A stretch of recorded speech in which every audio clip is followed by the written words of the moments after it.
What's up, everybody? CP and SJ from Everyday We're covering here with a look at the conference finals here for you. Both the NBA finals and the Stanley Cup finals coming up, getting started this week. So we wanted to throw a little bit of a look at it in our plays and might take a little peek into the ponies here at the end for you as well. SJ, NBA finals. We've got Dallas and Boston. What are you liking in that series? Well, met up twice this season. I mean, that's all we have to go off on is the two previous meetings. Celtics won both, kind of high-scoring affairs there, 119-110 the first time on January 22nd, and 138-110 on March 1st. So still, a little bit in the rear view, but like I said, it's all we have to go off on. In those games, as you'd expect, the stars were the stars. Tatum had 39 the first game. Jaylen Brown came up with 34. And Luka Doncic triple-double both times. So if we're looking at props here, you might want to keep an eye on those, the over PRA if you want to combine the stats or even just, points as a whole. Just, go with the overs if you get the chance. As far as, props on the series, to Dallas to win the series, it's a plus 175 play. So you're still getting some plus money there if you're confident in the Mavericks. And that's to win it. Just doesn't matter. 4 games, 5, this number of games doesn't matter just to win it. Dallas is plus 175. As far as, the number of games in this series, I like over 5.5 games. I don't see a sweep. And I think if one team gets one, they got enough momentum and enough talent to maybe sneak a couple out of there. So I like a 6-game series. And speaking of that, plus 230, a 6-game series, regardless of the winner. Those are the plays I like, at least the props, the series props. As we head into game one here, I do like Dallas in the first to cover 6.5 in the first game. I'm not confident enough to pick them outright, but I think that layoff will, at the least, have Boston a little bit sluggish. So I'll take Dallas plus 6.5. The overs, of course, like I said, the first, 2 matchups throughout the season were, some basically, old school, Texas shootouts, if you will. So I like both of those, the over to hit at 214.5 for the game one. And then I'm going to go a little prop action here on the threes. Derek Jones Jr. just needs to hit one for us. Half is the over under on threes. He's been fairly consistent as far as, around 2 threes a game. So we're not asking too much of you, Mr. Jones. Hit 1-3, and we're walking to that ticket window. All right, I like where you're going with a lot of this for sure. I definitely agree with the series going to the 6 games or more. I would play that as well. I do love the over here in this game one. I would go with that over total. Looking at that, and then. I don't know. I kind of have a feeling that this series might end up actually going to a 7th. So if there's something you can find there that gives you a little bit of nice money on playing that, I would look at that as well. I just think that the two teams have big enough stars that they'll get hot on certain days to make this thing ride out as long as humanly possible. So that's kind of what I'm looking at overall there. If you can find some good total bets as well for Mr. Brown.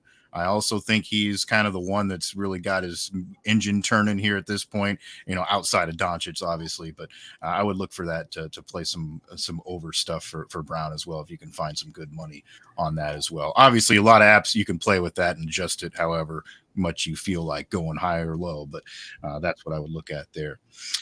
So that's kind of what we're looking at in the NBA Finals. The Stanley Cup Finals, Edmonton and Florida getting ready to get started here on Saturday. This is going to be an awesome series. 2 young teams, 2 fast teams, 2 teams that'll get up and down the ice. A lot of offensive firepower here in this series. I just think at the end of the day, Edmonton is going to come out on top here once again. I'm sorry, Panther fans, but for 2 years in a row, you're going to suffer by losing in the finals. But I think this Edmonton team has been kind of the one that we've thought here these last 3-4 years. This is the team that could make the run and maybe put themselves in position to have a little bit of a run beyond just 1 year because of the players that they have out there on the ice. So I don't know. I would look at if you can find some good money on Edmonton in 6. That's what I would go with here in this series. I think they're good enough to make the series push that far. But I would definitely look at that. And then also, if you can go kind of game by game, I would also look at some high scoring opportunities. So if you're looking at the Stars, whether it be McDavid, Draisaitl, Chuck on the other side, any of those guys. If you can find some nights where you feel like maybe somebody's going to hit on a goal here or there, that's where I would look to place my money here in this series. Yeah, I understand. I mean, all the games not in Edmonton, but you watch them at home, and it's hard to pay against them in any game. That place is freaking rowdy, man. And I mean, I know as you're talking about the Panthers, at least they're not the Maple Leafs, right? So they're getting over that hump at least. Yeah. As far as numbers go, like the total for the games is what I'll probably be more leaning on. Just I could see like you named all those prolific goal scorers. I'm gonna try to look at those totals as long as we can get some value. I'm just gonna try to maybe getting a little over rhythm here and see how many I can hit this series. Yeah, like we've talked about before on the show, 5.5 seems to be kind of that standard line in the NHL. We might get some higher ones in this series just because they do score a lot, but even so, I think you're going to see some 4-3 games, some 5-4 games in this series, probably just because the offense is that good. They do have great goalies as well, but the offense is just that good that it should probably win out on the day. That's what we're looking at there in the Stanley Cup Finals. And then I did want to mention as well, we got a big race this weekend on the horse track, the Belmont Stakes. The past two winners of the previous races are going to be out there. Seize the Gray right now showing as an 8-1 pick, and Mystic Dan a 5-1 pick in the 3-hole. The two favorites right now are actually not them. Sierra Leone at the number 9, sitting at 9-5, and then Mindframe in the 10 spot is sitting at 7-2 as another horse to take a look at. I actually like the play of the two previous horses that have won. I know that's not the sexy, flashy thing to do, but I would take Mystic Dan on top of Seize the Gray. I do think Mystic Dan's going to win this race. I think he's going to end up being able to fight his way out there, even though it's a longer track in the Belmont. That's why I think a lot of people are looking at Sierra Leone, because it's known to be a hard charging, late running horse, and what we talked about leading up to the Derby. But I'm going to give Mystic Dan a shot to get 2 out of the 3, not the exciting way, but I think he's going to get it done. So that's what I'd play here this weekend. Yeah, I'm gonna try to find me a long shot here later in the week, so just stay tuned. We'll get it posted for you. We got a, with no confidence one way or the other, with and no triple crown option on the table. I'm gonna try to find me one of those wacky long shots and see if we're do a little dance there on Saturday at the books and cash it in big time.